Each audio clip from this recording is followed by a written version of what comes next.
सभी विद्यार्थियों को उदय सिंह का प्यार भरा नमस्कार। आज हम लोग डिस्कस करेंगे रिसाइकल रैंकर यूट्यूब चैनल पे यूपी बोर्ड 10th की मैथमेटिक्स का 2020 का प्रैक्टिस सेट नंबर हम लोग 6 कर रहे हैं।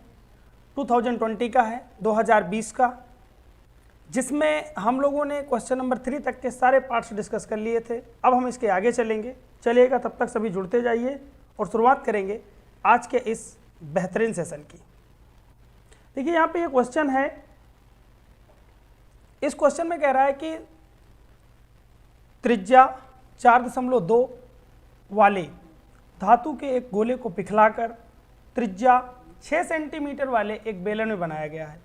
मान लीजिए कि ये हमारे पास एक धातु का गोला है और जिसकी जो त्रिज्या है वो दी गई है 4.2, ठीक है, और इसको पिघलाया गया है।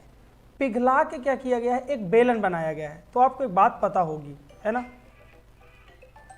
बात यह है कि मान लीजिए कि जब भी कभी हम गोले को पिघलाते हैं, गोले को पिघला के बेलन बना रहे हैं, इस टाइप का बेलन बना दिया गया और उस बेलन इसको पिघला के बनाया गया है ना। तो इसके जो हाइट है हमें नहीं पता, लेकिन जो इसकी त्रिज्या दी गई वो 6 सेंटीमीटर दी गई है। इसको हम कैपिटल आर ले रहे हैं, वो दी गई है 6 सेंटीमीटर, ठीक है। बेलन की त्रिज्या हमने कैपिटल आर ले ली, वो 6 सेंटीमीटर दी गई है। और अच्छा, यहाँ पे हमको ये बताया गया है कि जो धातु के गोले की त्रिज्या 4.2 है। तो एक बात ये आपको याद रखनी है कि कभी भी जितना आयतन इसका होगा, जो आयतन इसका होगा वही सेम आयतन इसका होगा। यानी कि पिघलाने पे, गोले को पिघलाने पे चाहे उसे कुछ भी बना दीजिए, जितना आयतन गोले का रहेगा वही सेम आयतन किसका रहेगा।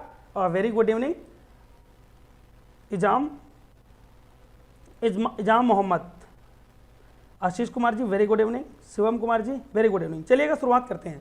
तो मतलब कि कहने का मतलब ये है कि इन दोनों कंडीशंस में कभी भी जो नहीं बदलेगा वो क्या होगा, आयतन। मतलब जो गोले का आयतन होगा पिघलाने के बाद वही सेम आयतन किसका रहेगा, बेलन का। तो देखिएगा यहाँ पे गोले की त्रिज्या, तो गोले की त्रिज्या हमको दी गई, यहाँ पे लिखेंगे गोले की त्रिज्या स्मॉल आर बराबर कितना दिया गया, 4.2, ठीक है। चूंकि वो आगे सेंटीमीटर में दी गई है तो अंडरस्टूड होना चाहिए कि ये भी सेंटीमीटर में ही होगी। हालांकि इन्हें देना चाहिए था कि इसकी 4.2 सेंटीमीटर त्रिज्या है ना, क्योंकि इसके बारे में कुछ मात्रक के बारे में इसकी कुछ क्लियर नहीं किया इसने। चलिएगा, तो ये गोला हो गया। अच्छा, ये गोले की बात हो रही है ना, गोले की त्रिज्या आर बराबर हमने कितना ले लिया, 4.2। अच्छा, बेलन की मान लेते हैं। बेलन की जो त्रिज्या है उसको हमने क्या किया है, कैपिटल आर मान लिया है, ठीक है। बेलन की त्रिज्या पिघला करके बेलन बनाया गया तो कितनी दी गई, 6 सेंटीमीटर दी गई है। अच्छा, अब क्या हुआ कि मैंने क्या बताया कि बेलन को जब भी इसे पिघलाया जाएगा, ठीक है, बहुत सही शिवम कुमार, 2.74 इनका आंसर आ गया, बहुत बढ़िया। चलिए देखिएगा, यानी कि कहने का मतलब ये है कि जो गोले का आयतन होगा, है ना, गोले का आयतन बराबर किसका होगा भाई, बेलन का आयतन, बेलन का आयतन, ठीक है।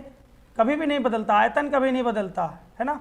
चलिएगा, गोले का आयतन कितना होता है, 4/3 पाई आर क्यूब बराबर बेलन का आयतन पाई, कैपिटल आर लिया है त्रिज्या, स्क्वायर एच। इस पाई से इस पाई को काट दीजिए, काट दिया, 4/3। अच्छा, इसकी त्रिज्या कितनी दी गई है, 4.2 गुणे 4.2 गुणे 4.2, क्योंकि पावर में 3 है तो 4.2 गुणे 4.2 गुणे 4.2 हो जाएगा बराबर। बेलन की त्रिज्या कितनी दी गई, 6 गुणे 6 दी गई, तो स्क्वायर लगा हुआ 36 हो जाएगा, ठीक है, इंटू एच। हमें हाइट निकाल ली, तो पहले हम काट लेते हैं। काटा जाए, यहाँ पे 3 से काट दीजिए, 3 एकन्नम 3, 3 एकन्नम 3, और ये हो जाएगा 3 चौक 12, ठीक है। 3 से भी काट दीजिए, 3 दूनी 6, 3 दूनी 6, और ये कट जाएगा 1.4। फिर से काट दीजिए, 6 एकन्नम 6, और ये सॉरी 2 3 से काटो तो 3 6, और ये 1.4 हो जाएगा, 2 दूनी 4, ये मिला के ये वाला 4 कट जाएगा। यानी कि कहने का मतलब मल्टीप्लाई करना हमें किसमें, 1.4 गुणे 1.4 गुणे 1.4 इज इक्वल टू कितना, 6, है ना। तो हाँ आशीष, चलो कैलकुलेट करेंगे, 1 हाँ उत्तर देख के नहीं बताएंगे। 1, ये कितना हो जाएगा, 196, है ना। 14 का स्क्वायर कितना होता है, 196। 2 अंकों के बाद दशमलव लगा, 1 अंक के बाद दशमलव लगा दीजिए, 1 अंक के बाद दशमलव, 2 अंकों के बाद दशमलव, 1.96। फिर से गुणा कर दीजिए इसका, 1.4 इज इक्वल टू कितना आएगा, h। ठीक है, गुणा कर दीजिए, कितना हो जाएगा 14 छंग 84, 84 की कितनी आ जाएंगी 4, हासिल कितने आए 8, ठीक है 14 नहीं 126, 126 और 8 कितने हो जाएंगे 134, 34 कितनी हो जाएंगी 4, कितने आए 13, 14 का नाम 14 और 14 और 13 कितने हो जाएंगे 27, कितने अंकों के बाद दशमलव 1 2 3, 3 अंकों के बाद दशमलव, कितना आ गया भाई 2.744, 2.744, एक अंक छोड़ दीजिए कोई दिक्कत नहीं, दशमलव के बाद 2 अंक सफिशियंट है, सेंटीमीटर है ना। ये क्या थी हमारी ऊंचाई है, यानी कि बेलन की ऊंचाई कितनी हो गई 2.74 सेंटीमीटर, ठीक है बहुत बढ़िया, ये क्लियर हुआ। आगे बढ़ें, कितना आ गया 2.74, बहुत सावधानी के साथ करेंगे, प्रश्नों में कुछ है नहीं, क्लियर हुआ ये, चलिएगा आगे बढ़ते हैं। ख पार्ट में दिया गया है कि द्विघात समीकरण का विविक्त कर ज्ञात कीजिए, फिर मूलों की प्रकृति ज्ञात कीजिए। हमें यहाँ पे रूट्स का नेचर भी बताना है और क्या करना है विविक्त कर ज्ञात करना है, डिस्क्रिमिनेंट ज्ञात करना है। तो जब भी डिस्क्रिमिनेंट ज्ञात करना होता है तो हमें पता है क्या कि ax square plus bx plus C is equal to 0, जिसे हम क्या बोलते हैं द्विघात समीकरण का स्टैंडर्ड फॉर्म बोलते हैं, है ना। तो इसमें जो विविक्त कर होता है वो क्या होता है d इज इक्वल टू क्या होता है 4ac, और ये d बताता क्या है हमें रूट्स ऑफ नेचर बताता है ना, इस समीकरण के मूलों की प्रकृति बताता है। तो अगर d का मान क्या होता है कैसे बताता है, ये पहला पॉइंट तो ये जान लीजिए, है ना। बार बार मैं फिर कहूंगा आपको कि जितनी बार आप पढ़ा करो सारे फॉर्मूले जरूर लिखा करो उस चैप्टर से रिलेटेड। अगर d का मान क्या है ग्रेटर देन 0 है तो क्या होता है इस कंडीशन में जो रूट्स होते हैं यानी कि जो मूल होते हैं वो क्या होते हैं वास्तविक और असमान होते हैं, यानी कि d का मान 0 से बड़ा मतलब कि कोई धनात्मक संख्या, तो इस कंडीशन में क्या होंगे मूल जो होंगे वो होंगे वास्तविक तथा असमान, वास्तविक तथा असमान होंगे।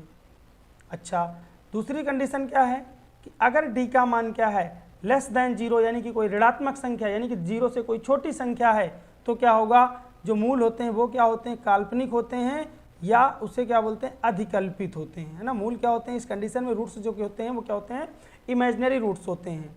और लास्ट वाला पॉइंट बात करेंगे अगर d का मान इक्वल टू 0 आ जाए तो रूट्स क्या होते हैं जो मूल होते हैं वे वास्तविक होते हैं और क्या होते हैं तथा समान होते हैं, है ना। दोनों क्या होंगे रियल भी होंगे और इक्वल भी होंगे, दोनों रियल भी होंगे और दोनों इक्वल भी होंगे। चलिएगा आगे बढ़ेंगे, ठीक है आगे चलते हैं साहब। यहाँ पे देखा जाए इसकी तुलना कर दीजिए, है ना 2x स्क्वायर माइनस का 4x प्लस का 3 इज इक्वल टू 0 की तुलना। अच्छा, इसकी तुलना किससे किया जाए स्टैंडर्ड फॉर्म से करिए, ax square plus bx plus C is equal to 0 से करने पर जैसे ही हमको ABC मिल जाएगा फिर इसके बाद हम क्या करेंगे d निकालेंगे और रूट्स बता देंगे कि क्या हैं कैसे हैं, है ना, मूलों की जो प्रकृति है वो कैसी है। चलिएगा देखो भाई a की जगह पे x का गुणांक यहाँ पे a है और x का गुणांक यहाँ पे x स्क्वायर का गुणांक यहाँ पे a है और यहाँ पे कितना है 2, तो यहाँ से a का वैल्यू कितना आ गया a इज इक्वल टू 2 आ गया। अच्छा, यहाँ x का गुणांक कितना है b और इस वाले में x का गुणांक कितना माइनस का 4। हाँ, अगर माइनस है साथ में तो माइनस को नहीं छोड़ना है ना, माइनस को छोड़ दिया तो मतलब आपने गड़बड़ कर दिया, सवाल वहीं गलत हो गया। और c का वैल्यू कितना हो जाएगा भाई अचर पद, देखो यहाँ पे ये c है और अचर पद यहाँ पे कौन सा है 3, है ना। अचर पद मतलब जिसके साथ x वाला टर्म नहीं है, x नहीं है वो अचर पद है। आशीष कुमार सभी क्लियर हो रहा है, देखो एक बार बताइएगा कंफर्म हो रहा है ना, समझ में आ रहा है ना पूरा। चलेगा अब हमें निकालना क्या है विविक्त कर, है ना, डिस्क्रिमिनेंट बोलते हैं विविक्त कर, डिस्क्रिमिनेंट है ना। विविक्त कर d इज इक्वल टू क्या होता है b स्क्वायर माइनस का 4ac, तो पहले b स्क्वायर माइनस 4ac का वैल्यू निकाला जाए। b स्क्वायर कितना, b का मान है माइनस का 4 तो माइनस का 4 और इसकी घात कितना 2 माइनस 4a का वैल्यू है 2 और c का वैल्यू है कितना 3, कितना हो जाएगा माइनस 4 की घात 2 का मतलब माइनस 4 गुणे माइनस 4 यानी कि कितना हो जाएगा भैया प्लस के 16 माइनस ये कितना हो जाएगा 8 दूनी 4 दूनी 8, 8 त्रिक 24। अच्छा, घटा दीजिए भाई कितने आए माइनस के 8 और ये माइनस का 8 आ गया, मतलब क्या है जो d का मान है वो क्या है नेगेटिव है। d का मान कैसा है भाई नेगेटिव आ गया, माइनस 4ac था भाई, ये तो ऑलरेडी ये बड़ा आ जाएगा 4 दूनी 8 त्रिक 24 ऋणात्मक आ गया, यानी कि d का मान क्या है लेस देन 0। तो इस कंडीशन में मूल क्या होंगे माइनस का 8 है ना, यानी कि कैसी संख्या है ये, एक ऋणात्मक संख्या है। कैसी संख्या है, ऋणात्मक संख्या। और ऋणात्मक संख्या इसका मतलब क्या हुआ, जो d का मान है वो क्या है, लेस देन 0। और जब d का मान 0 से छोटा होगा तो क्या होगा, जो रूट्स होंगे है ना, ये जो मूल होंगे, मूल कैसे होंगे, अधिपल्पित होंगे। बता देंगे यहाँ पे, चूंकि d इज लेस देन 0 इसलिए क्या होगा, जो समीकरण है उसके जो मूल होंगे, मूल कैसे होंगे, काल्पनिक मूल होंगे। इसलिए कैसे मूल होंगे, इसके काल्पनिक मूल होंगे। ठीक है, कैसे मूल हो गए, ये काल्पनिक हो गए, है ना। डी बिल्कुल सही शिवम कुमार, आंसर कौन सा, डी सही होगा। डी आया इसका विविक्त कर। और मूलों की प्रकृति कैसी होगी, चूंकि ऋणात्मक है, और जब ऋणात्मक होता है यानी डी से छोटा है। देखो 0 से छोटा है, डी का मान कैसा है, 0 से छोटा है। और 0 से जब छोटा होगा तो क्या होगा भैया, अधिकल्पित होंगे, है ना। मूल क्या होंगे, अधिकल्पित होंगे या काल्पनिक होंगे। इमेजिनरी रूट्स हमको मिलेंगे। ठीक है, इमेजिनरी रूट्स क्या होते हैं वो 11th में पढ़ेंगे। चलिए आगे बढ़ते हैं भाई। एक बेहतरीन क्वेश्चन है ये, कह रहा है स्कूल की कक्षा में 10 की 51 लड़कियों की ऊंचाइयों का एक सर्वेक्षण किया गया और निम्नलिखित आंकड़े दर्ज किए गए। ठीक है, हाइट का एक सर्वेक्षण किया गया, आंकड़े दर्ज हुए, सामने आपके हैं। ऊंचाई सेंटीमीटर में दी गई है, कह रहा है 140 से कम जो हैं ऐसी 4 लड़कियां हैं, और ऐसे करके इसने दिया है। तो हमें क्या करना है, पहले तो हमें CI बना लेना है, क्लास इंटरवल बना लेना है। पहला काम क्या करना है, क्लास इंटरवल। क्या कह रहा है, 140 से कम। ठीक है, 140 से कम। फिर क्या कह रहा है, अच्छा तो यहीं पे हमें 140 से कम वाले कॉलम में ही हमें बना लेना है, आगे बना लेंगे हम फ्रीक्वेंसी, है ना, बारंबारता। चूंकि बारंबारता नहीं दी गई है हमें, देखो संचयी बारंबारता दी गई है, बढ़ता जा रहा है। पहले 4, 4 के बाद 11 हो गया, 11 के बाद 29 हो गया, 29 के बाद 40 हो गया, 40 के बाद 46 हो गया, 46 के बाद 51 हो गया, जुड़ता जा रहा है। यानी कि ये क्या है, कुमुलेटिव फ्रीक्वेंसी। अच्छा 40 से जो कम है मामला वो कितना है, देखा जाए भाई। 40 से कम में कितने हैं, 4। अच्छा तो CF और पहले वाले कॉलम में क्या होता है, पहले एंट्री के लिए तो संचयी बारंबारता। CF का मतलब क्या है, कुमुलेटिव फ्रीक्वेंसी। हिंदी में क्या बोलते हैं इसे, संचयी बारंबारता। ठीक है, पहली वाली जो फ्रीक्वेंसी होगी, पहले वाली जो एंट्री के लिए क्या होगा, जो क्यूमुलेटिव फ्रीक्वेंसी है और जो फ्रीक्वेंसी है, यानी कि जो संचयी बारंबारता और बारंबारता दोनों सेम होती हैं। अच्छा फिर इसके बाद देखो CF कितना हो गया, CF हो गया 11। तो फ्रीक्वेंसी कितनी रही होगी भाई, 4 में कुछ, सॉरी 4 के साथ क्या जुड़ा होगा, 7 जुड़ा होगा, तो 4 को घटा दीजिए 11 में, तो ये आ गई 7। ठीक है, और ये 40 से कम का मतलब क्या हुआ, अब देखो इधर क्या है, ये एंट्री है 45 से कम की। 45 से कम का मतलब क्या हुआ, 140 से 145 के बीच में, ये हो गई 11 थे संचयी बारंबारता, तो हमने 4 घटा दी तो पता चला कि इसकी फ्रीक्वेंसी 7 रही होगी, है ना, निकाल दिया। ठीक है, फिर क्या है, 145 से कितना, 150 से कम कह रहा है तो 150 तक जाएंगे। अगली एंट्री कितनी है, 29। 29 में 11 घटा दीजिए, कितना आएगा भाई साहब, 18 आएगा।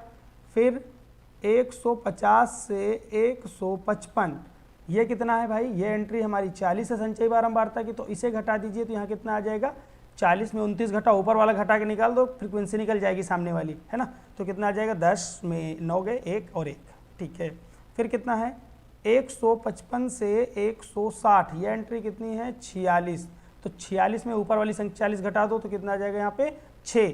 फिर 160 से 165, ये कितना पहुँच जाएगा भाई, ये पहुँच जाएगा, दिया इसने क्या, 51, तो मतलब कि 46 घटा दो, 51 में 46 घटा दो तो कितना आ गया, 5। ठीक है, अच्छा अब हमें क्या निकालना है, देखो एफ भी मिल गया। तो जब भी कभी ऐसी फ्रीक्वेंसी दी गई होगी तो आपको एफ भी निकालना है। हमें यहाँ पे माध्यक निकालना है, माध्यक का मतलब होता है मीडियन, है ना। तो निकालते हैं भाई, पहले तो क्या करने हैं, मीडियन निकालने के लिए चूंकि ये क्लास इंटरवल में दिया गया है डेटा, है ना, तो फार्मूला हम लोग कौन सा यूज करते हैं, फॉर्मूला कौन सा यूज करते हैं इसके लिए, हम माध्यक के लिए, यानी कि मीडियम, माध्यक या माध्यिका दोनों एक ही बातें हैं, है ना, माध्यक या माध्यिका दोनों एक ही बातें, इसके लिए फार्मूला यूज करते हैं L1 प्लस, एक तो L1 हो गया, प्लस N/2 माइनस CF यानी कि कुमुलेटिव फ्रीक्वेंसी यानी कि संचयी बारंबारता divided by F into H, ये होता है हमारा माध्यक का फार्मूला। मतलब हमें ज़रूरत है L1 की, हमें ज़रूरत है N/2 की, और हमें चाहिए CF यानी क्यूमुलेटिव फ्रीक्वेंसी और चाहिए फ्रीक्वेंसी। तो समझिए सब होते कहाँ हैं, निकलते कैसे हैं, ये ध्यान दीजिए, है ना। चलेगा, कितने लोगों को पता है कि ये कैसे निकलता है, कैसे निकलेगा ये, है ना। CF कहाँ से मिलेगी बता दीजिए एक बार कमेंट करके। n/2 क्या है, L1 क्या है, F क्या है, H क्या है, एक बार बताइएगा कि ये कहाँ से निकलता है। तो देखिएगा जो n/2 है, n क्या होता है दरअसल, ये सभी बारंबारताओं का योग होता है। इन सभी को जोड़ लीजिएगा, चूंकि ये लास्ट में जुड़ा हुआ रखा है 51, तो इन सबको जोड़ने के बाद भी 51 ही आएगा, आपको घबराना नहीं है, ठीक है। 51 ही आएगा, कितना आएगा, 51 ही आएगा। अच्छा, तो हम क्या करते हैं, सबसे पहले n/2 का वैल्यू निकालते हैं ना। क्या करते हैं, n/2 का वैल्यू, तो कितना हो जाएगा ये 51/2। 51 मतलब 50 और एक का आधा हो गया 0.5, 50 का आधा 25, है ना। कितना आ गया ये 25.5। तो हमें जो n/2 की वैल्यू आती है उसे ये देखना होता है कि संचयी बारंबारता में कहाँ पे आएगा, किस कॉलम में आएगा। तो भैया यहाँ पे 4 है संचयी बारंबारता, वहाँ 25 है, नहीं, फिर 11, यहाँ भी नहीं। तो देखो 25.5 और अगला वाला जो डेटा है 29 है, मतलब कि 11 में तो होगा नहीं, इसका मतलब कि 29 वाला जो डाटा है यानी कि 25.5 जो है यहाँ पे हमारा मैच कर रहा है। इसका मतलब ये है कि 25.5 जो है वो यही हमारा कोई माध्यक वर्ग होगा, है ना। अब मिल गया हमको हमारा माध्यक वर्ग, ये वाला है हमारा माध्यक वर्ग, है ना, ये है हमारा माध्यक वर्ग, दिख रहा है आपको, ये जो मैंने पीले कलर से किया यही है हमारा माध्यक वर्ग। अच्छा, ये हो गया माध्यक वर्ग, यानी कि हमारी माध्यिका जो है वो यहीं पे है, बस इसकी तलाश करनी है, तलाश कर ले गए तो माध्यिका हमारी हमको मिल जाएगी, देखिएगा। अच्छा भाई, अब समझना, तो जैसे ही जहाँ पे ही मिला हमको माध्यक वर्ग, ये n/2 की वैल्यू जहाँ वेरी की, तो देखो 11 के साथ तो होगी नहीं, 11 से बड़ी है तो मतलब कहाँ होगी, 11 से बड़ी है, 29 से छोटी है, मतलब कि इसी वाले माध्यक वर्ग में आ जाएगी। तो इसे हम अपना माध्यक वर्ग कहेंगे, इसे क्या कहेंगे हम, माध्यक वर्ग। माध्यक वर्ग जैसे ही मिल गया हमको सब कुछ मिलेगा, आंख मूंद के मिलेगा, है ना, एकदम देखिएगा। माध्यक वर्ग के सामने वाली जो बारंबारता होगी उसे हम स्मॉल f बोलते हैं, ठीक है, यही तो हमारी बारंबारता है, इसे स्मॉल f बोलते हैं। और उसी माध्यक वर्ग में जो छोटी लिमिट होगी, है ना, इसे बोलते हैं निम्न सीमा, और इसे क्या बोलते हैं, उच्च सीमा। निम्न सीमा, उच्च सीमा, निम्न सीमा, उच्च सीमा, निम्न सीमा, उच्च सीमा, निम्न सीमा, उच्च सीमा। तो ये जो निम्न सीमा होती है इसे हम L1 मान लेते हैं। तो ये हमारी L1 की वैल्यू 145 क्लियर हो चुकी है। और माध्यक वर्ग के ऊपर जो होती है वो ये हमारी क्यूमुलेटिव फ्रीक्वेंसी होती है, जो यहाँ पे हम लोग रखते हैं, CF यहाँ से निकालते हैं, ठीक है। सब कुछ मिल चुका है, H निकाल लो। H क्या होती है, H तो क्या होती है भाई साहब, ये क्या होती है, उच्च सीमा में निम्न सीमा घटा दो, कोई भी H निकल जाएगी। तो मैं H यहीं पे निकाल रहा हूँ। H माध्यक वर्ग में आ जाओ, उच्च सीमा कितनी है 150, निम्न सीमा कितनी है 145, 150 में 145 घटा दीजिए, कितना आएगा साहब 5, ठीक है, कितना आएगा 5। चलो सारी वैल्यू रख दिया जाए। L1 का वैल्यू कितना आया है 145, ये है L1 का वैल्यू 145। और स्मॉल f n/2 तो पहले निकाल ही चुके हैं, कितना आया है 25.5, n/2 कितना आया, ये यहाँ पे निकाला है 25.5 माइनस CF क्यूमुलेटिव फ्रीक्वेंसी कितनी है, क्यूमुलेटिव फ्रीक्वेंसी है 11 डिवाइडेड बाई स्मॉल f कितना है 18, और h कितना है h ये घटाने पे आया 5 आ गया, घटा लीजिए भाई, ये हो गया 145 धन 25 में 11 घटा देंगे, सीधा सीधा घट के कितना आ जाएगा ये 14.5, ठीक है। 25.5 में 11 घटा दीजिए, 14.5 आ जाएगा। अच्छा, गुणे कितना हो गया ये 5 डिवाइडेड बाई कितना हो गया 18। अब 5 का पहले गुणा कर लीजिए, फिर 18 से भाग दे दीजिए, तो कितना आ जाएगा 145 प्लस 5 से गुणा करो, 5 बचे 25 की 5 आए 2, 5 को 20, 2 22 की 2 हासिल आए 2, अब 5 गन्नम 5 2 7, ठीक है, एक अंक के बाद दशमलव 72 आ गया 18 से काट दो, 18 चौक 72, ठीक है। फिर भाग जाए नहीं जाएगा, 0 बढ़ाएंगे 50 हो जाएगा, कितना हो जाएगा 18 2 36 18 3 54, 3 बार लगभग जा सकता है, 2 दशमलव आगे 7 कुछ आएगा तो उसे हम 4.03 लिख देंगे, है ना। तो कितना आ जाएगा, अब जोड़ दीजिए इसे, 145 प्लस कितना हो जाएगा 145 प्लस 4.03, जोड़ दीजिए भाई, कितना आ जाएगा 149.03। तो माध्यक कितना आ गया 149.03, ठीक है। क्लियर हुआ, ये यहाँ तक क्लियर हुआ। आगे चलेंगे, नेक्स्ट क्वेश्चन देखेंगे। बहुत सही, आशीष कुमार कह रहे हैं 5 सही होगा, हाँ बिल्कुल सही था वो। चलिए, तो यहाँ से माध्यक निकल आया है ना। ये क्या है हमारा माध्यक, या इसे ही माध्यिका बोलते हैं, और अंग्रेजी में इसे क्या बोलते हैं, मीडियन, है ना, इसे क्या बोलते हैं, मीडियन। अच्छा, आगे बढ़ेंगे। कह रहा है कि सिद्ध कीजिए कि दो संकेंद्रीय वृत्तों में बड़े वृत्त की जीवा छोटे वृत्त को स्पर्श करती है। तो पहले हमें क्या करना है, 2 वृत्त बना लेने हैं, है ना, 2 वृत्त बना लेने हैं। तो एक तो ये वृत्त हो गया, ठीक है, 2 वृत्त बना लेने हैं, एक बड़ा वृत्त होगा और एक छोटा वृत्त होगा।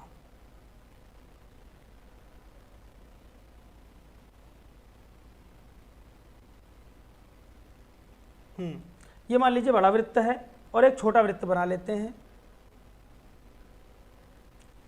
ये छोटा वृत्त हो गया। दोनों संकेंद्री का मतलब क्या होता है, दोनों के जो केंद्र हैं वो सेम हैं, दोनों के जो केंद्र हैं वो सेम हैं, है ना। केंद्र को नहीं भूलना है। केंद्र क्या है, दोनों के जो सेंटर हैं। क्या वीडियो चल नहीं रही क्या, एक बार बताइएगा तो सभी। हाँ हाँ, क्लियर आ रही ना, आवाज़ वगैरह क्लियर आ रही है, वीडियो रुक तो नहीं रही। चलिए, ये हो गया भाई। अब हमसे प्रश्न कह के आ रहा है, कह रहा सिद्ध कीजिए कि 2 संकेंद्रीय वृत्तों में बड़े वृत्त की जीवा, तो बड़े वृत्त की जीवा खींचो। बड़े वृत्त की जीवा है और छोटे वृत्त को वो स्पर्श करती है। तो ऐसा खींचो कि ये इसकी जीवा भी रहे और इसे स्पर्श भी करे। बिल्कुल सही जवाब, है ना।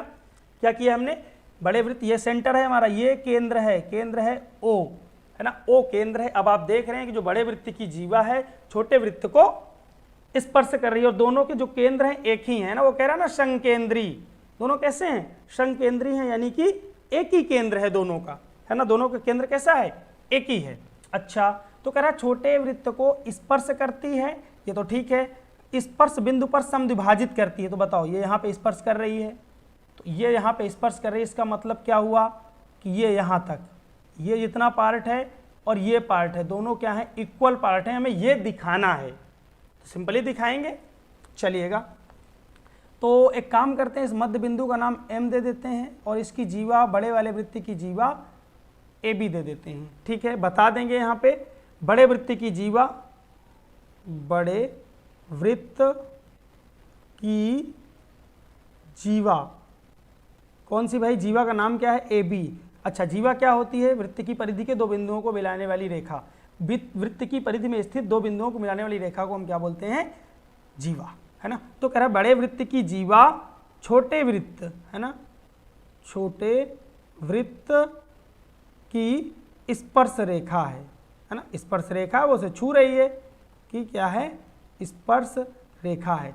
अच्छा, हमें यह सिद्ध करना है कि AM बराबर क्या है, BM। सिद्ध क्या करना है, सिद्ध करना है, क्या सिद्ध करना है कि भाई जो AM है और जो MB है, AM बराबर कितना है, MB। हाँ, आशीष कुमार कह रहे हैं नहीं सर, ओके ओके ओके, ठीक है ठीक है, क्लियर आ रही है, कोई दिक्कत नहीं। चलिए, अब हमें क्या करना है भाई, हमें क्या करना है, इसको मिला लेना है। इतनी रचना कर लो, इतनी रचना कर लो। इसको हमने केंद्र से मिला दिया और इसे भी केंद्र से मिला दो, इससे भी केंद्र से मिला दो, ठीक है। अब हम अपना एफर्ट्स डालते हैं। अब देखिए, छोटे वृत्त की स्पर्श रेखा जो है ये कौन सी, AM, जो AMB जो स्पर्श रेखा है छोटे वृत्त की, और ये क्या है, केंद्र से मिलाने वाला रेखाखंड, ठीक है। हम 2 त्रिभुज उठा रहे हैं।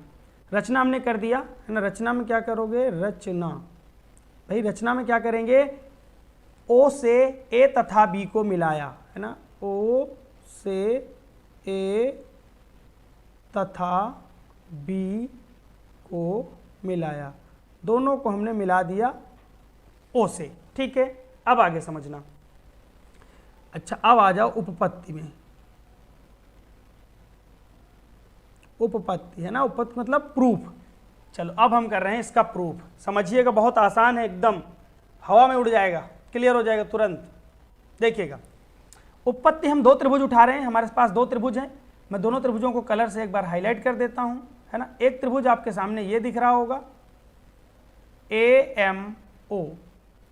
एक त्रिभुज ये दिख रहा होगा, और दूसरा त्रिभुज जो है पीले कलर से मैं हाईलाइट कर रहा हूं, दूसरा त्रिभुज ये है, आपको दिख रहा होगा OMB या BMO, ये दोनों त्रिभुज आपको दिख रहे हैं, है ना। हमें क्या करना है भाई, इन दोनों त्रिभुजों को उठाना है, त्रिभुज AMO तथा त्रिभुज BMO में, इन दोनों त्रिभुजों को हम अगर सर्वांगसम कर ले गए तो हम बता देंगे कि सर बिल्कुल AM बराबर क्या है, BM है। उठा लीजिए भाई। अच्छा ये बताओ, इस हरे वाले त्रिभुज की जो भुजा AO है, AO, इस पीले वाले त्रिभुज की भुजा OB के बराबर होगा। क्यों होगा, ये एक ही वृत्त की त्रिज्याएं हैं और एक ही वृत्त की जो त्रिज्याएं होती हैं बराबर होती हैं। एक ही वृत्त की त्रिज्याएं, है ना, एक ही वृत्त की त्रिज्याएं क्या होती हैं, समान होती हैं, ठीक है, ओके। दूसरा, ये कोण कितना होगा भाई, 90, ये कोण कितना होगा 90, क्यों, क्योंकि ये क्या है भाई, ये है AB जो है वो स्पर्श रेखा है छोटे वाले वृत्त के लिए, और देखो केंद्र से मिलाने वाला जो रेखाखंड होता है वो क्या करता है, इसे को क्या करता है, यहाँ पे परपेंडिकुलर होता है, 90 अंश का कोण बनाता। अरे ये क्या है, छोटी रेखा, इसकी त्रिज्या है, त्रिज्या स्पर्श रेखा पर लंब होती है ना। आप बता दोगे कि साहब कौन सा, हरे वाले का कोण जो है AMO बराबर BMO, क्यों, ये होगा प्रत्येक 90 अंश, क्या बताएंगे, चूंकि कौन सी रेखा जो है OM लंब है किस पे, AB पर, है ना, OM लंब है AB पर, हो गया भाई, ओके। अगला देखो, OM बराबर OM, है ना, ये क्या है, उभयनिष्ठ है, ये क्या है भाई, ये उभयनिष्ठ है, दोनों में कॉमन रेखा है, और ये अगर दोनों में कॉमन है तो आप देखो, है ना, कर्ण बराबर हो गया। पहले तो दोनों के कर्ण बराबर हैं, दोनों के कर्ण बराबर है, ये आप देख रहे हो, ये वाली दोनों भुजाएं बराबर हैं तो एक कर्ण बराबर हो गया। फिर ये देखो समकोण है, समकोण भी बराबर हो गया, और एक भुजा जो दोनों में उभयनिष्ठ है तो क्या हो गया, समकोण कर्ण, समकोण कर्ण भुजा, है ना, पढ़ा है ना, RHS कॉन्ग्रुएंसी, है ना, RHS कॉन्ग्रुएंसी, यानी कि हम कहेंगे त्रिभुज कौन सा, AMO सर्वांगसम है किसके, त्रिभुज, सर्वांग समता के लिए दो चिन्ह इस्तेमाल करते हैं, बराबर के ऊपर ये समरूप वाला लगा दीजिए या फिर तीनों समांतर लगा दीजिए, तीनों समांतर रेखाएं, ये भी दोनों क्या है, सर्वांग समता को दोनों से दिखाते हैं। अगला त्रिभुज कौन सा है, BMO, दोनों त्रिभुज सर्वांगसम है। बाई, कौन सा मेथड है भाई, ये बाई RHS कॉन्ग्रुएंसी एक्जिम्स, हिंदी में लिखना चाहेंगे तो समकोण कर्ण भुजा सर्वांग समता अभिग्रहित से, है ना, ठीक है भाई। अच्छा, दोनों कॉन्ग्रुएंट हो गए, कॉन्ग्रुएंट हो गए अब दोनों, तो क्या होगा, देखिए ये कोण, ये वाला कोण और ये वाला कोण आपस में बराबर होंगे, है ना भाई। अब देखो ये वाला जो कोण बच रहा है, ये वाला कोण और ये वाले दोनों कोण बराबर होंगे, इनके सामने की भुजाएं बराबर होंगी, है ना, इसलिए आप बता दोगे, इसलिए भाई AM बराबर क्या होगा, BM, AM बराबर क्या होगा, BM, बाई, हिंदी में, अंग्रेजी में क्या बोलते हैं उसे, CPCT, है ना, correspondence part of congruent triangle, Hindi में बोलते हैं कि सर्वांगसम त्रिभुजों के संगत भाग बराबर होते हैं, सर्वांगसम त्रिभुजों के संगत भाग क्या होते हैं, बराबर, यानी कि AM बराबर क्या हो जाएगा, BM हो जाएगा, AM और BM दोनों बराबर हो जाएंगे, यही हमको सिद्ध करना था। क्लियर हुआ हो तो आगे बढ़ें, क्लियर हो गया, या कोई डाउट हो तो एक बार मैं फिर से इसे रिपीट कर सकता हूं, बताइए प्लीज जल्दी से।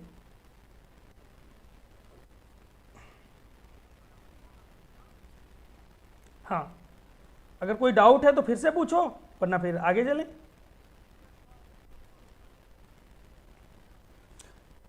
देखिए इसमें कुछ था नहीं, बिल्कुल एकदम सीरियस, एकदम सिंपल सा क्वेश्चन था, है ना। सकेंद्रीय वृत्त दिए गए थे और एक कह रहा कि बड़े वाले वृत्त की जो जीवा है, छोटे वाले वृत्त की वो स्पर्श रेखा है, तो बताइए जो स्पर्श बिंदु है दो बराबर भागों में डिवाइड करता है।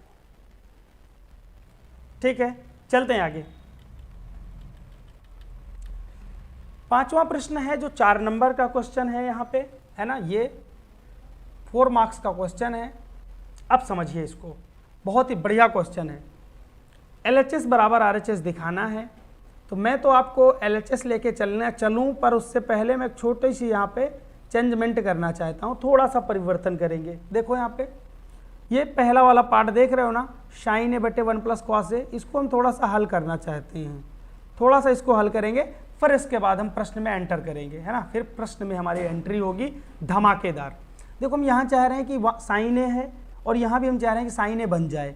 अच्छा, ये साइन ए तब बन सकता है जब ये 1 माइनस कॉस स्क्वायर ए बन जाए। ये 1 माइनस कॉस स्क्वायर ये तब बनेगा जब इसके कॉन्जुगेट का ऊपर नीचे मल्टीप्लाई किया जाएगा। कर दीजिए भाई, यानी कि कॉन्जुगेट का मतलब संयुग्मी का ऊपर नीचे गुणा। अच्छा, संयुग्मी होती क्या है? अगर प्लस चिन्ह होगा तो उसका चिन्ह बदल देंगे। तो भाई ये कितना आ जाएगा, प्लस था 1 प्लस कॉस ए, तो 1 माइनस कॉस ए हो जाएगा। तो ये भी हो गया 1 माइनस कॉस ए। तो 1 माइनस कॉस ए का ऊपर गुणा किया और 1 माइनस कॉस ए से नीचे गुणा कर दिया। तो ऊपर ये चुपचाप साइन ए को रहने दीजिए, अपनी जगह पे है। अंश अंश का गुणा होता है, हर का गुणा होता है। तो ये एक अंश में ये अगला वाला क्या हो गया, 1 माइनस कॉस ए हो गया, और डिवाइडेड बाई। अभी हम प्रश्न पूरा नहीं लेके चल रहे हैं, हम सिर्फ इतने पार्ट को हल कर रहे हैं। याद रखिएगा, इतने पार्ट को सिर्फ हल कर रहे हैं, है ना। अभी आप समझ जाओगे कि सर इतना आसान हो गया ये, है ना। देखो ये 1 प्लस कॉस ए एक ब्रैकेट में है, 1 माइनस कॉस ए दूसरे ब्रैकेट में है। दोनों को मल्टीप्लाई करेंगे तो 1 माइनस कॉस स्क्वायर ए आएगा, और 1 माइनस ये क्या हो गया, 1 माइनस का कॉस स्क्वायर ए। ठीक है भाई, ये हो गया साइन ए इंटू 1 माइनस का कॉस ए डिवाइडेड बाई। अब आपको पता होगा कि 1 माइनस कॉस स्क्वायर ए किसके बराबर होता है, साइन स्क्वायर ए, है ना। किसके बराबर होता है, साइन स्क्वायर ए। लिख देंगे यहाँ पे, चूंकि 1 माइनस का कॉस स्क्वायर ए बराबर किसके होता है, साइन स्क्वायर ए के बराबर होता है ना भाई। क्लियर हुआ ये? चलो अब हम क्या करेंगे भाई, एक साइन 2 घाते हैं तो एक घट जाएगा साइन ऊपर से। ऊपर क्या बचा, ऊपर बचा 1 माइनस कॉस ए, 1 माइनस का कॉस ए और डिवाइडेड बाई कितना, साइन स्क्वायर ए था, तो एक साइन बचेगा यहाँ पे, है ना, साइन ए। ठीक है, अब इसका लेफ्ट हैंड साइड उठा लीजिए, इसका लेफ्ट हैंड साइड उठा लीजिए। राइट लेफ्ट हैंड साइड में कितना लिखा हुआ है, ये sine A divided by 1 plus cos A, बीच में प्लस है, और ये कितना है 1 plus cos A divided by कितना, साइन ए। अच्छा, अब हमें क्या करना साहब, यहाँ पे वैल्यू रखनी है। देखो साइन ए बटे 1 प्लस कॉस ए की वैल्यू यहाँ पे ये आ गई है, 1 माइनस कॉस ए बटे sign A, 1 minus cos A बटे साइन ए। तो कितना हो गया ये, 1 माइनस का कॉस ए बटे साइन ए। इसकी जगह पर रखा जा सकता है, ऊपर हमने हल किया है, ठीक है, प्लस, और ये कितना है 1 plus cos A divided by कितना, साइन ए। अब आपको एक बात पता चल रही है, यहाँ पे हर दोनों के बराबर हैं, दोनों के हर क्या हैं, बराबर। अच्छा, तो दोनों के हर बराबर हैं तो अंश से अंश जुड़ जाएगा, है ना। साइन ए हो गया, ऊपर अंश कितना है 1 माइनस का कॉस ए, बीच में दोनों के चिन्ह कौन सा है, बीच में प्लस है, और ये 1 प्लस कॉस ए। अच्छा, अब काट दीजिए, जो कट रहा है उसे काट दीजिए, है ना। देखो यहाँ पे एक कॉस ए से ये वाला कॉस ए कट जाएगा। अब कितना हो गया, ऊपर बचा 1, और 1 और 1 मिला के कितने हो जाएंगे, 2, है ना भाई। एक ये है, एक ये है, तो कितना हो गया 2। तो ये आ गया 2 बटे साइन ए। 2 बटे साइन ए का मतलब क्या हुआ कि 2 into 1 by sine A, 2 into 1 by sine A. और 1 बाई साइन ए किसके बराबर होता है, कॉसेक ए। किसके बराबर होता है, कॉसेक ए, है ना। 1 बाई साइन ए किसके बराबर होता है, कॉसेक ए के बराबर होता है। तो बता देंगे चूंकि 1 by sine A is equal to cosec A, 1 by sine A is equal to क्या होता है, कॉसेक ए, है ना। और आ गया ये हमारा क्या, right hand side, right hand side RHS हो गया। ठीक है भैया, क्लियर हुआ ये? आगे बढ़ें।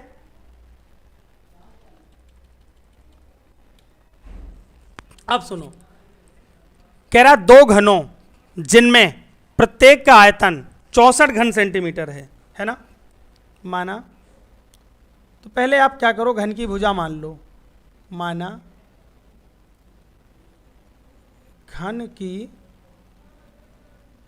भुजा जो है वो कितनी है, a है। अच्छा, तो यहाँ पे घन का आयतन दे रहा है, प्रत्येक का आयतन 64 है, दोनों का आयतन 64 नहीं है, प्रत्येक है ना, प्रत्येक का जो आयतन है, जो वॉल्यूम है वो कितना दिया गया है, 64 घन सेंटीमीटर स्क्वायर। अच्छा, तो आपको पता होगा कि जो घन का आयतन होता है उसका सूत्र तो पता ही होगा, कितना होता है भाई, ये दिया गया है 64 सेंटीमीटर क्यूब। घन का आयतन कितना होता है, भुजा की घात 3 a क्यूब, है ना, हमने भुजा कितनी ली है, a क्यूब, तो इक्वल टू कितना हो जाएगा 64। 64 का मतलब क्या हो गया, इसे लिख सकते हैं 4 गुणे 4 गुणे 4 चौक 16 चौक 64। दोनों तरफ क्या करिए, क्यूब रूट ले लीजिए, दोनों तरफ क्या ले लीजिए, क्यूब रूट, ये a आ जाएगा और इधर कितना आ जाएगा, ट्रिपलेट में से एक निकलता है 4, तो 4 सेंटीमीटर, यानी कि जो घन की प्रत्येक भुजा है वो कितनी है, 4 सेंटीमीटर है ना, घन की जो भुजा है वो कितनी है, 4 सेंटीमीटर। अब प्रश्न को हम लोग आगे पढ़ेंगे। तो कह रहा है कि संलग्न फलकों को मिलाकर एक घनाभ बनाया जाता है, मतलब कि दो घनों को मिला के एक घनाभ बनाया जाता है। मान लीजिए कि हमारे पास ये दो छोटे छोटे घन थे, है ना, ये दो छोटे छोटे घन थे, इनको मिला के, है ना, इनको सटा के अगल बगल रखा गया और एक घनाभ बना दिया गया। एक क्या बनाया गया भाई साहब, यहाँ पे एक घनाभ बना दिया गया। तो पहले तो ये घन था, है ना, जब जैसे ही इसके बगल में सटा के एक घन और रखा गया, है ना, एक घन और रखा गया, तो थोड़ा सा चित्र 3D बना पाना मुश्किल हो रहा है, लेकिन हम कोशिश कर रहे हैं। अच्छा चलो, हमने मान लिया कि इनको सटा के एकदम रखा गया है ना, दोनों को सटा के रखा गया है, ठीक है। एक और ऐसे करके घनाभ और रख दिया गया, ठीक है। चलो, दोनों सटा के रखे गए, इस तरह से घनाभ और साइड में रख दिया गया।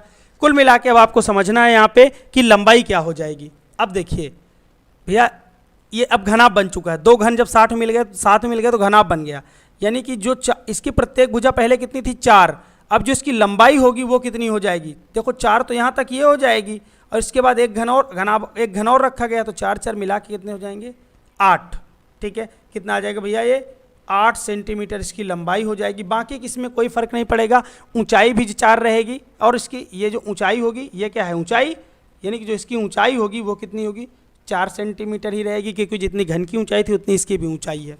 और जो इसकी चौड़ाई है, ये चौड़ाई भी नहीं बदलेगी, चौड़ाई भी इसकी कितनी रहेगी, b बराबर कितनी रहेगी, 4 सेंटीमीटर, है ना। यानी कि अब हम बता देंगे जब भी ये घनाभ बनेगा तो घनाभ की जो लंबाई होगी वो कितनी होगी, 8, है ना।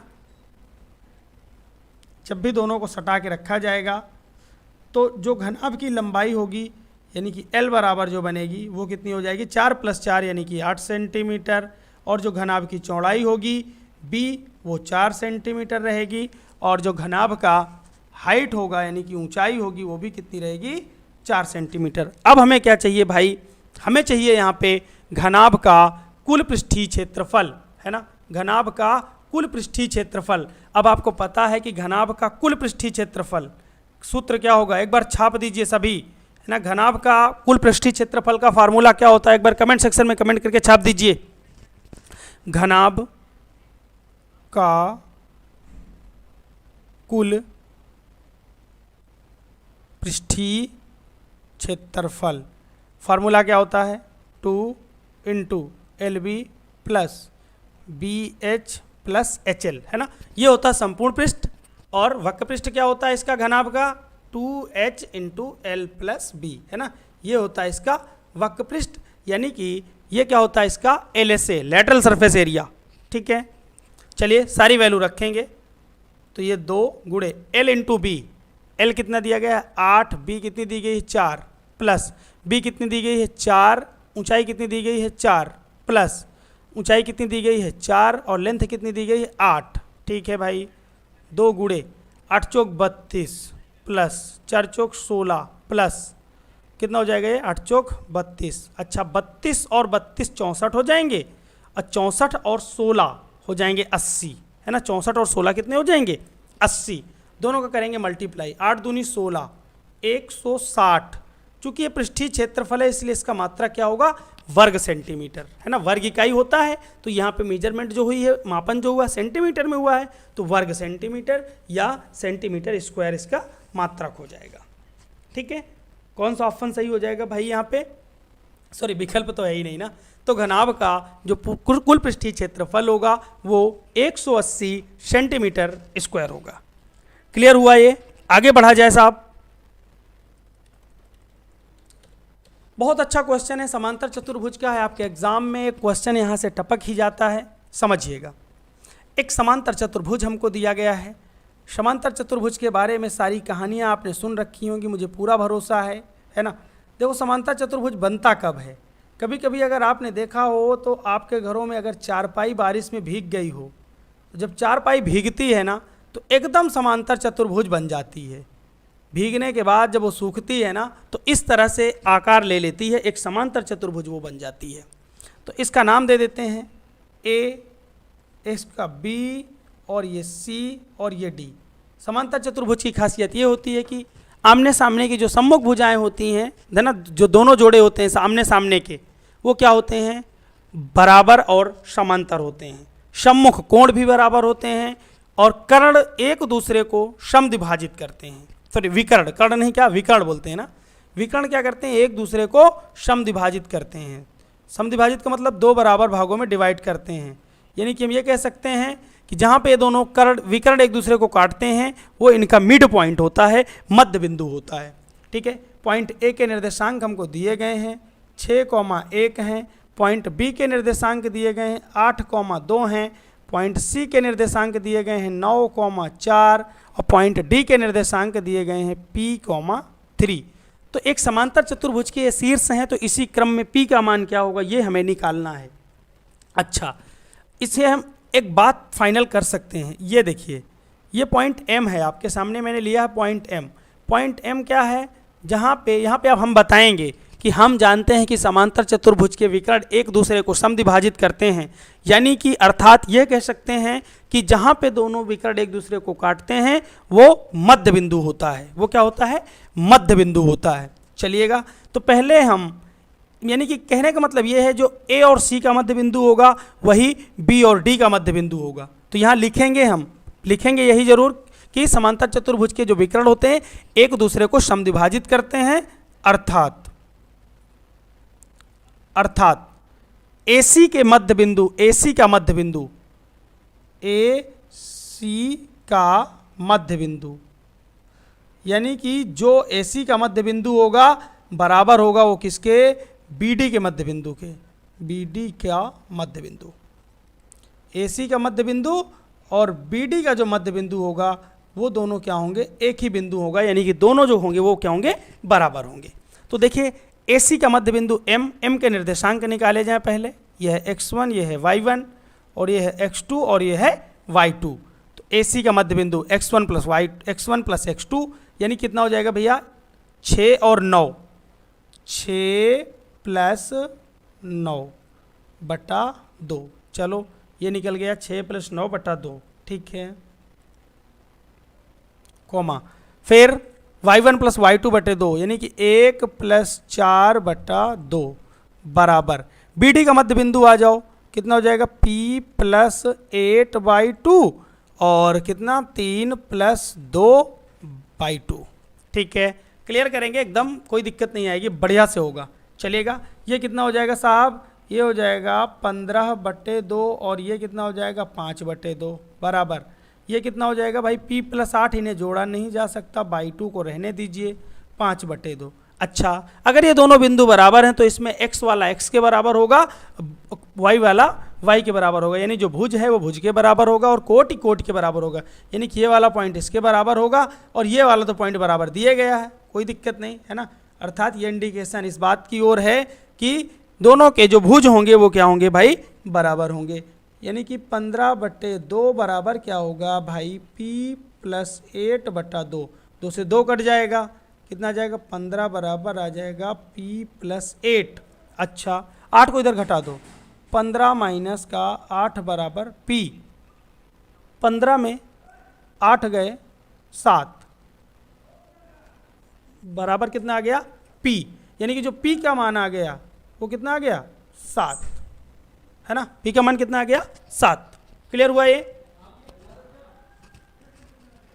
हाँ, P का मान कितना आ गया साहब 7। आगे बढ़ते हैं, क्लियर हुआ ना ये। अरे समांतर चतुर्भुज का प्रॉपर्टी याद रखेंगे कि दोनों विकर्ण जो होते हैं एक दूसरे को समद्विभाजित करते हैं, दोनों ने एक दूसरे को समद्विभाजित किया। हमने क्या किया, AC के मध्य बिंदु का निर्देशांक निकाला, BD के मध्य बिंदु का निर्देशांक निकाला, दोनों बराबर होंगे, दोनों को बराबर कर दिया। बराबर करने पे x वाला x के बराबर होगा, y वाला y के बराबर होगा। आगे क्वेश्चन देखते हैं और आज की क्लास का ये लास्ट क्वेश्चन, ठीक है।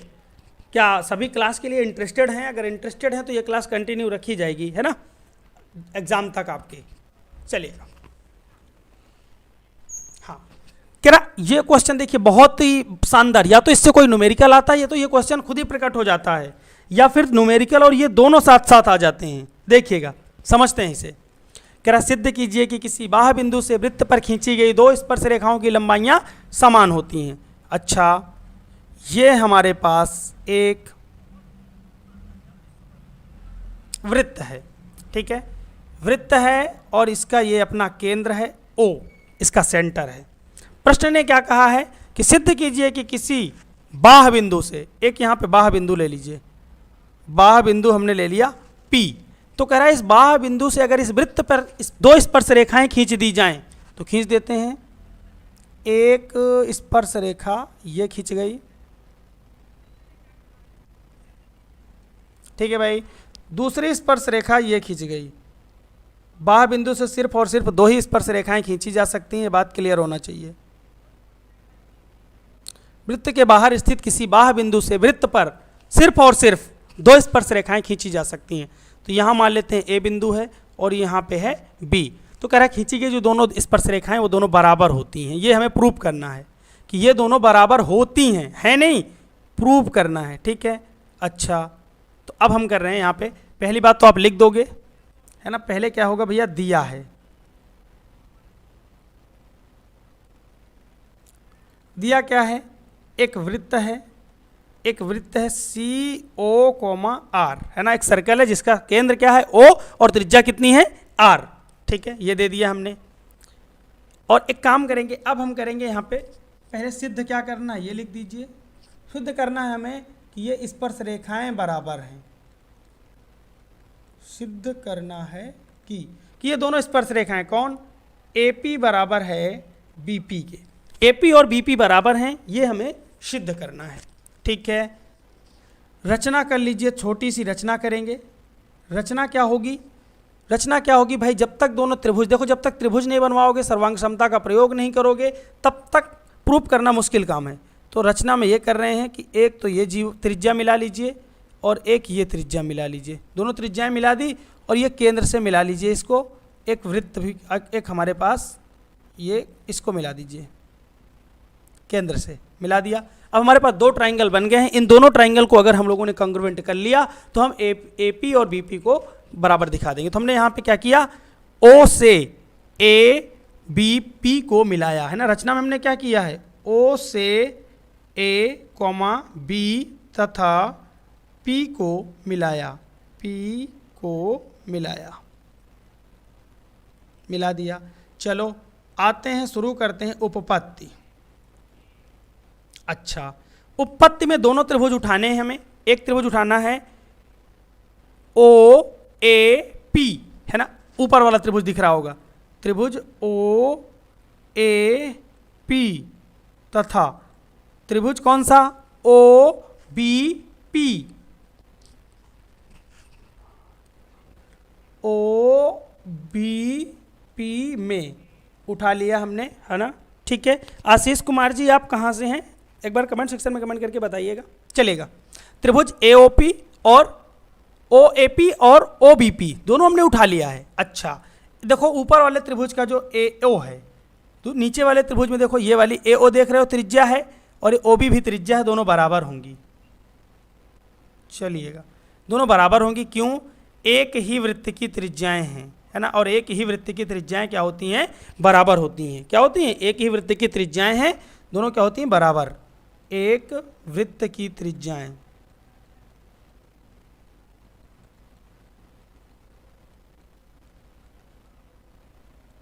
एक ही वृत्त की त्रिज्याएं क्या होती हैं भाई, बराबर होती हैं। अच्छा, दूसरा पॉइंट देखिएगा यहाँ पे। दूसरा पॉइंट क्या है कि ये देखो इधर ये स्पर्श रेखा है, थोड़ी देर पहले आपने बात की है, और ये त्रिज्या है, त्रिज्या स्पर्श रेखा पे लंब होती है, ये भी दोनों क्या होगी, लंब होगी। यानी कि कोण कौन सा, ओ A P, O A P बराबर कोण ओ बी पी। क्यों बता देंगे, चूंकि त्रिज्या लंब होती है किस पे, स्पर्श रेखा पे, है ना, त्रिज्या किस पे लंब होती है, स्पर्श रेखा पे। ठीक है भाई, क्लियर हुआ ये यहां तक, त्रिज्या स्पर्श रेखा पे लंब होती। अच्छा, फिर ओ पी बराबर ओ पी, ये कैसी है भाई भुजा, कैसी है, ये कॉमन साइड है ना, कैसी साइड है ना, देखो ऊपर वाले त्रिभुज में भी है और नीचे वाले भी त्रिभुज में है, दोनों में है। Very good evening Alok Kumar ji. चलिए, दोनों में है, इसका मतलब क्या है, दोनों में उभयनिष्ठ है। अब बताओ वही सेम, एक तो क्या है भाई, समकोण देखो दोनों में बराबर हो गया, ये समकोण देख रहे हो 90 अंश, इसका इसका, तो एक तो समकोण हो गया। दूसरा समकोण के सामने वाली भुजा कर्ण देख रहे हो, इसके पास भी है, इसके पास भी है। अच्छा, इसके अलावा एक भुजा भी है, ये वाली, ये एक भुजा भी बराबर हो गई है।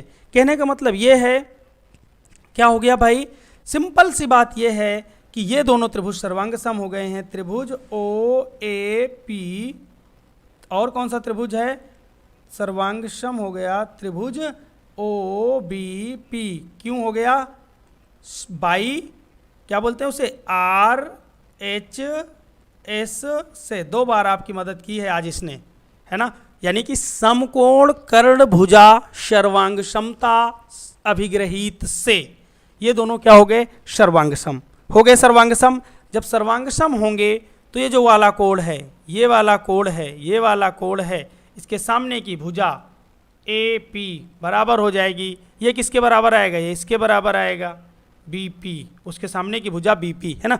ऐसे लिख देते हैं बराबर, आगे लिख देंगे by C P C T, है ना, by C P C T मतलब correspondence part of congruent triangle, यानी कि सर्वांगसम त्रिभुजों के संगत भाग बराबर होते हैं, सर्वांगसम त्रिभुजों के संगत भाग बराबर होते हैं। तो यहाँ पे सिद्ध हो गया। अच्छा, एक बात और, कई बार ये थ्योरम इतना तो ना पूछ के ये भी पूछ लिया कि ये बताओ ये दोनों कोणों में क्या रिलेशन होता है। तो ये बताओ, जब दोनों सर्वांगसम हैं, है ना, इसके सामने की भुजा तो ये, इसके सामने की भुजा कोई दिक्कत नहीं, इसके सामने की भुजा तो ये थी ए पी और ये बी पी बराबर आ गई, तो बताओ जो जो बचा हुआ कोण है वो दोनों आपस में क्या होंगे, बराबर होंगे, है ना भाई। कंग्रुएंसी से ये भी तो पता चल जाएगा। ठीक है। अच्छा, आशीष कुमार जी आप कोरांव से हैं, ठीक है, ए पी, आशीष कुमार जी कोरांव से हैं, कैसे चैनल के बारे में पता चला आपको, ए पी बराबर बी पी, यानी कि by C P C T, दोनों क्या हो गए, बराबर। तो सीधी सी बात है, आपको याद रखना है ना, कभी अगर हमें इससे रिलेटेड क्वेश्चन दिया जाएगा, इससे रिलेटेड कोई क्वेश्चन दिया जाएगा, अब बताओ। अच्छा, अब आपको मैं एक क्वेश्चन देता हूं, आप बताइए कि इसमें कितने डिग्री का होगा एंगल, चलो बता डालो। ठीक है, इसी से रिलेटेड एक क्वेश्चन दे रहा हूं भाई। ये एक हमारे पास वृत्त था और ये बाह्य बिंदु से इस पे एक स्पर्श रेखा खींची गई है, इस पे दो खींची जाएंगी, एक ये हो गई और एक ये हो गई, स्पर्श रेखा युग्म खींच दिया। ठीक है, और हमें पता चला कि ये वाला जो कोण है, ये कोण, अब देखिएगा इस कोण को आपको बताना है, इसको, ये जो कोण है वो 100 डिग्री का है। कितने का है, 100 डिग्री। अच्छा, 100 डिग्री का ये कोण है, तो बताइए ये वाला कोण कितने अंश का होगा। चलो, ये कोण कितने अंश का होगा आपको बताना है। चलिए मनवा दीजिए अपने ज्ञान का लोहा।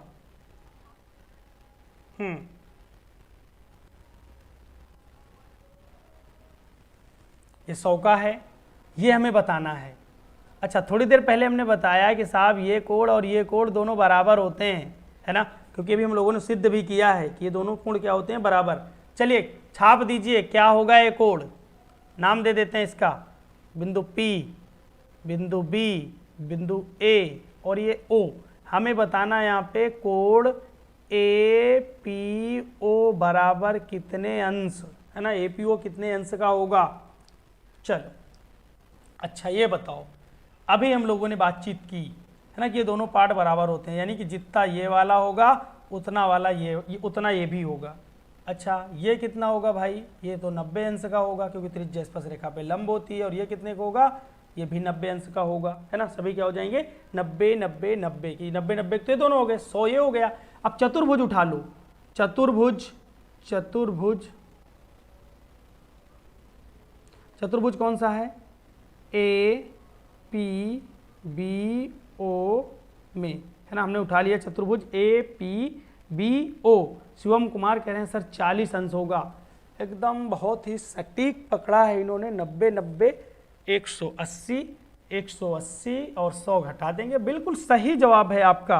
देखो x और x कितने हो जाएंगे साहब? 2x प्लस एक कोण 90, एक कोण 100, अगला कोण फिर से 90, सभी कोण जोड़ ले रहे हैं, कितना होगा? 360। 2x प्लस कितना हो जाएगा? 9 दूनी 18, 180, ये तो साहब हो गए 280 बराबर कितना हो गया? 360। 2x बराबर कितना हो जाएगा? 360, 20 वो 60 80, 360 माइनस 280 घटा दीजिए, 2x बराबर आ जाएगा साहब 80 अंश, और x बराबर कितना आ जाएगा? 80 अंश बटे 2, 2 से काट देंगे, 40 अंश। x बराबर कितना आ गया साहब? 40, है ना, यानी कि मान कितना आ गया? 40 अंश। बिल्कुल सही जवाब आया है आपका शिवम कुमार जी, बहुत सही, है ना। चलिएगा, कल हम बात करेंगे इससे आगे, है ना। सभी जुड़िएगा समय से, अगर और कुछ पूछना है तो पूछिए, वरना क्लास को यहीं पे एंड किया जाए। चलिएगा, कहो तो एक सवाल हम आपसे और पूछ लेते हैं, एक सवाल आपसे और पूछ लेते हैं इसी से, देखिएगा। अच्छा, ये एक हमारे पास वृत्त है, ठीक है, ये सर्कल है और ये इसका केंद्र है। यहाँ से बाह्य बिंदु से एक स्पर्श रेखा यहाँ पे डाली गई है, डाल दिया, और ये हमें पता चला इस वृत्त की जो त्रिज्या है वो 5 है, और ये जो है 12 है ना, यानी कि जो बाहर पॉइंट लिया गया है केंद्र से कितनी दूरी पे है? 12 सेंटीमीटर या 12 यूनिट दूरी पे है। तो बताओ इसकी लंबाई क्या होगी? पीए की लंबाई क्या होगी, यानी कि इस स्पर्श रेखा की लंबाई क्या होगी? चलिए बताइएगा, छाप दीजिएगा फटाफट। अच्छा, पीआरएस में पढ़ते हो आशीष जी? बिल्कुल बिल्कुल बिल्कुल, समझ गए।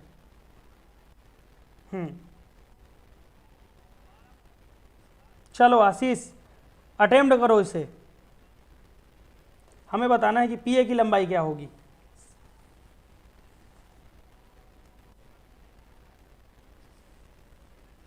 अच्छा, अब देखिए थोड़ा सा यहाँ पे चेंज करूंगा, है ना, थोड़ा सा डेटा गड़बड़ हो गया है, इसे 13 ले लो। अब बताओ ये कितनी होगी, पीए कितनी होगी? ठीक है, अब देखो ये 90 अंश का यहाँ कोण बनाती है, चूंकि ये क्या ऊपर वाली स्पर्श रेखा है और ये त्रिज्या है, त्रिज्या स्पर्श रेखा पे लंब होती है, 90 अंश का कोण बनाएगी, है ना। तो इसमें हम पाइथागोरस का प्रमेय लगाएंगे, तो कितना हो जाएगा? पाइथागोरस का प्रमेय लगाएंगे तो OP square is equal to कितना हो जाएगा भाई साहब? OA square plus PA square. OP कितना दिया गया है? 13, 13 का स्क्वायर कितना हो जाएगा? 169।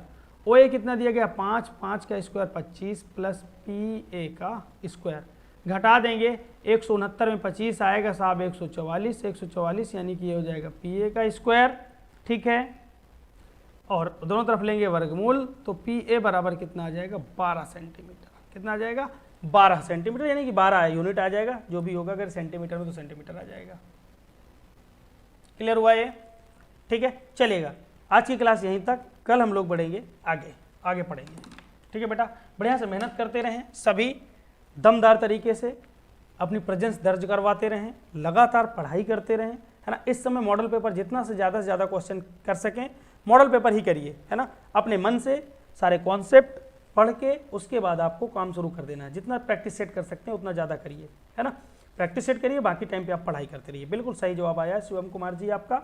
चलिएगा, क्लास को यहीं एंड करते हैं। ओके बेटा, पढ़ते रहिए सभी लोग, मस्त रहिए, एकदम स्वस्थ रहिए। चलिए करते रहेंगे, इसको हम करवा देते हैं पूरा। इसके बाद हम लेके आते हैं सभी चैप्टर वाइज इंपॉर्टेंट क्वेश्चंस, है ना। सभी चैप्टर वाइज इंपॉर्टेंट क्वेश्चन इतना याद करेंगे, अभी तक इतना कंप्लीट करेंगे। ये 2020 के जो पेपर हमने उठाए हैं पूरे हम करवा देते हैं। फिर इसके बाद हम चैप्टर वाइज सभी चैप्टर्स के कुछ महत्वपूर्ण क्वेश्चंस करवाएंगे, तो चैप्टर वाइज हो जाएगा, तो आपका कॉन्सेप्ट भी सारा रिवाइज हो जाएगा। और उसके बाद उसके आगे, है ना। ऋतिक आर्यन आज पहली बार जुड़े हो क्या? ऋतिक शायद इलाहाबाद से हैं आप। चलो, तो हम क्या करेंगे, इसके बाद सभी टॉपिक्स की, है ना, IMP क्वेश्चंस की सीरीज चलाएंगे, है ना। तो उससे क्या होगा, थोड़ा सा आप लोगों का भी बेस्ट कलेक्शन मिलेगा और सारे कॉन्सेप्ट भी क्लियर होते जाएंगे, है ना। तो हम ये 2000 ये छठा क्वेश्चन करें, इसके बाद 7वां करेंगे, 6वां पेपर कर रहे हैं, छठा पेपर कर रहे हैं, सेट 6 है ना अग्रवाल का। इसके बाद हम करेंगे Shivam Kumar. Okay good night, है ना। फिर इसके बाद 7वां करेंगे सेट 7। इसके बाद हम क्वेश्चंस की सीरीज चलाएंगे, ठीक है। चलिएगा, करते रहिए पढ़ाई सभी। हाँ ऋतिक आर्यन, अच्छा ठीक है। तो आप बड़ा बीच में आए हो, है ना, क्लास तो ख़त्म हो गई। चलो थोड़ा जुड़ेंगे तो क्लास की टाइमिंग बढ़ाई जाए ना, भी आज कोई जुड़ा नहीं, है ना। हाँ तो थोड़ा सा कई बीच में काफ़ी भी समय से क्लास नहीं हुई थी। अच्छा ये बताओ क्या टाइमिंग में कोई दिक्कत है क्या? ये 8 बजे टाइमिंग सही है या इस टाइम को हटा के फिर से वहीं 7:30 बजे 7 बजे ले जाया जाए? 8 PM से क्या सही समय है? 8 PM से 9 PM, या इसको फिर से 7 से कर लिया जाए, है ना। पुरानी वाली टाइमिंग ज़्यादा ठीक थी क्या, कि सर 7 से 8 कर लिया जाए? बताओ कौन सी सही है? ऊपर वाली टाइमिंग सही है, फर्स्ट वाली टाइम 1 नंबर वाली टाइमिंग सही, कि दूसरे नंबर वाली टाइमिंग सही? कौन सी टाइमिंग सही है बताएंगे?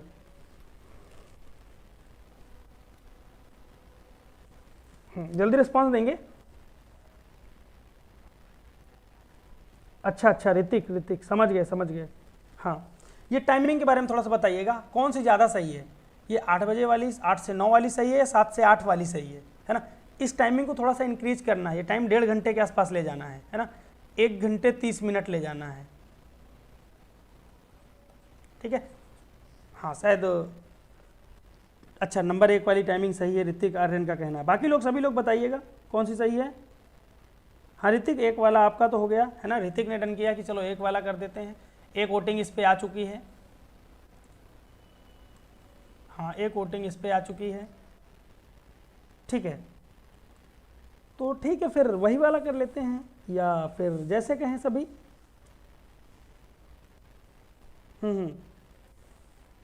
ठीक है। तो कल के सेशन में कल का सेशन जो होगा वो भी पहला वाला ही, ठीक है। 8 बजे वाला रखते हैं तब, है ना। पहले वाला ही रखते हैं, 8 बजे वाला ही रखते हैं अपना, यही टाइमिंग, ठीक है। ओके क्लास को यहीं एंड करते हैं। कल फिर से मुलाकात होगी हमारी 8 PM पे। जुड़ना ना भूलना सभी, है ना। 8 PM पे, 8 PM से कम 9 PM और आगे जो भी हो सकेगा संभवतः, है ना। ये वाला अगला वाला जो सेट है वो ख़त्म करके ही, मतलब ये वाला जो सेट हम लोगों ने उठा रखा सेट 6, ये ख़त्म करके ही हम दम लेंगे, ठीक है। ओके गुड नाइट सभी को, शुभ रात्रि। सभी के माता पिता को प्रणाम। माता पिता और बुजुर्गों का सम्मान करिएगा, मस्ती के साथ मेहनत करिएगा, ज़िंदगी में ऊंचाइयों को छूना है। थैंक यू, जय हिंद, वंदे मातरम।